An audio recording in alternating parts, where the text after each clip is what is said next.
둘 간의 무역 전쟁은 결코 단기전으로 끝날 수 없으며 장기적으로 두 나라는 각자의 길을 가면서 그것은 자체적으로 구조적으로 산업을 재편하는 그런 강력한 정책들이 지속적으로 나올 것이고 시행이 될 것입니다.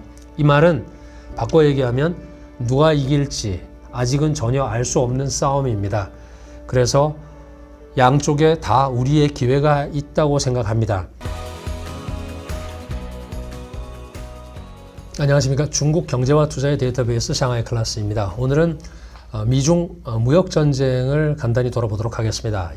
2018년에 트럼프 1기의 첫 번째 무역 마찰 당시 중국은 사실 속수무책 상황이었죠. 그런데 공급망을 조정을 하면서 당시에 21%가 넘었던 미국에 대한 의존도를 지금은 13.5%로 8.3%까지 크게 줄였습니다.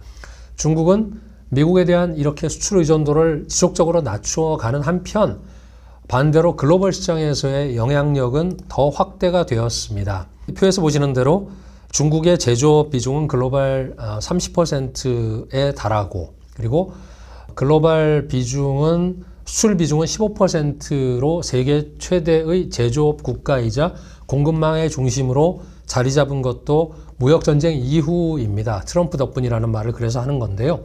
때문에 이번 무역전쟁의 영향은 아마도 그때보다는 준비를 많이 했기 때문에 더 적을 것으로 보고는 있지만 결국 장기적으로는 중국은 내수로의 전환 그리고 산업 업그레이드 정책을 병행을 하면서 그런 더 강해지기 위한 그런 정책을 지속적으로 펼 수밖에 없을 것입니다.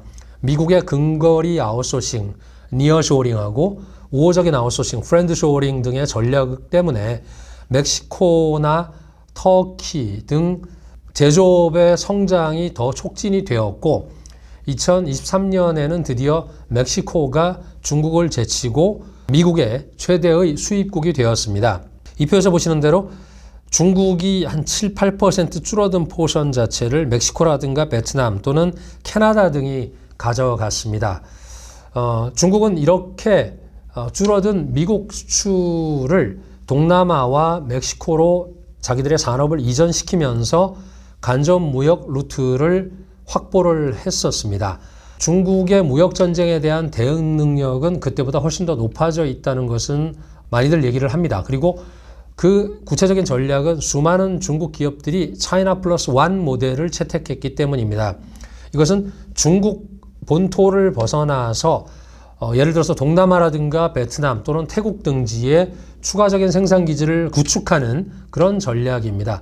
이러한 접근은 공급망을 더 유연하고 탄력적으로 만들어서 한 나라에 대한 의존도를 줄일 수 있고 또 지정학적인 갈등이나 무역정책의 변화 등에도 대처하게 함으로써 미국과 일본과 EU 등에서 줄어든 그런 부분을 상당 부분을 상쇄시키고 있는 것으로 판단됩니다. 중국이 꾸준히 추진해온 이런 출해 전략, 즉 바다로 나가는 전략은 베트남, 멕시코 등에 대한 중국의 ODI, 즉 해외 직접 투자죠. 즉 해외 직접 투자 데이터 속에서도 확인이 됩니다. 녹색선이 베트남에 대한 직접 투자이고요. 빨간 선이 멕시코에 대한 직접 투자입니다. 중국은 신산업 업그레이드하고 기업의 대응 능력을 향상시키면서 반도체라든가 또 태양광, 리튬 배터리 등 첨단 제조업의 산업의 수출을 계속 지속적으로 늘리고 있습니다.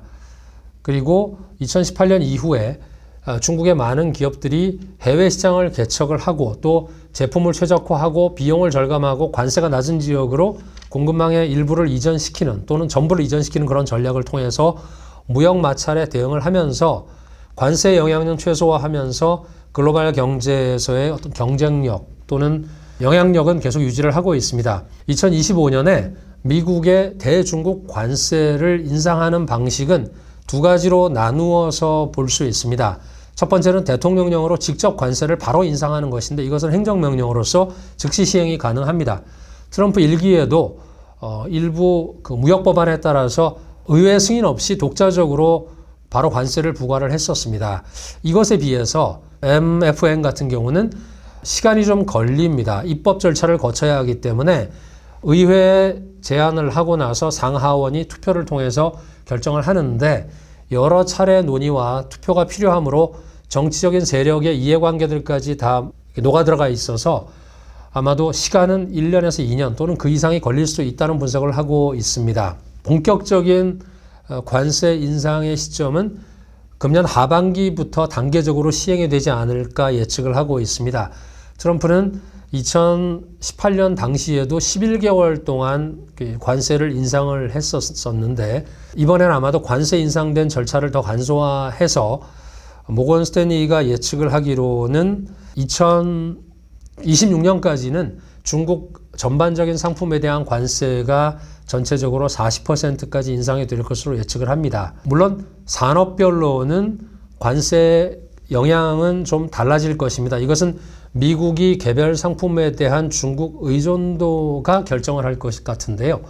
중국에 대한 수입 의존도가 낮은 산업부터 먼저 시행이 될 것으로 보이고 또 수입 의존도가 상대적으로 높은 예를 들어서 노동집약적인 제조업, 전자제품 이런 쪽은 즉각적인 관세 부과는 고려할 것이 좀 많아서 쉽진 않을 것으로 보입니다. 또 하나 이제 영향이 굉장히 클 것으로 보는 최애국 대우의 취소. 이것이 정말 취소를 하게 된다 그러면 미국이 중국으로부터 많이 수입하는 상품의 수입 가격이 즉각적으로 상승을 하게 되기 때문에 미국의 소비자라든가 기업의 비용에도 굉장히 부정적인 영향을 미치게 될 것입니다. 대표적으로 물가가 될 텐데요. 반면에 이제 중국은 미국으로부터는 주로 자원 그리고 원자재를 수입을 하다 보니까 이것은 다른 나라를 통해서 대체 조달이 충분히 가능하기 때문에 상대적으로 미국보다는 영향을 덜 받을 것이다.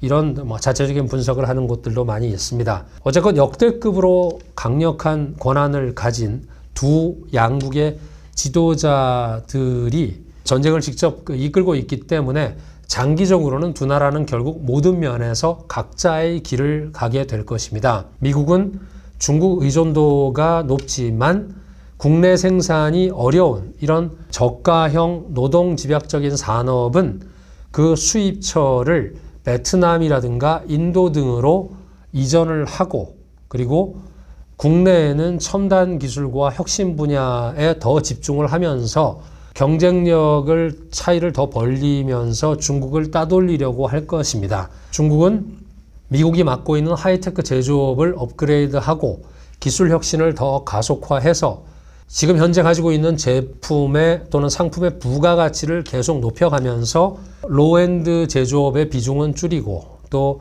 글로벌 산업 체인에서 핵심적인 위치를 더욱 공고히 하려고 할 것입니다. 이 두 나라 둘 간의 싸움은 어느 한쪽이 일방적으로 이길 수 있는 싸움이 아닌 것 같습니다. 손자병법에서 말하는 대로 살적 일천 자손 800, 즉 적을 1000을 죽이려고 하면 자기도 800이 죽어야 되는 그런 상황으로 보입니다.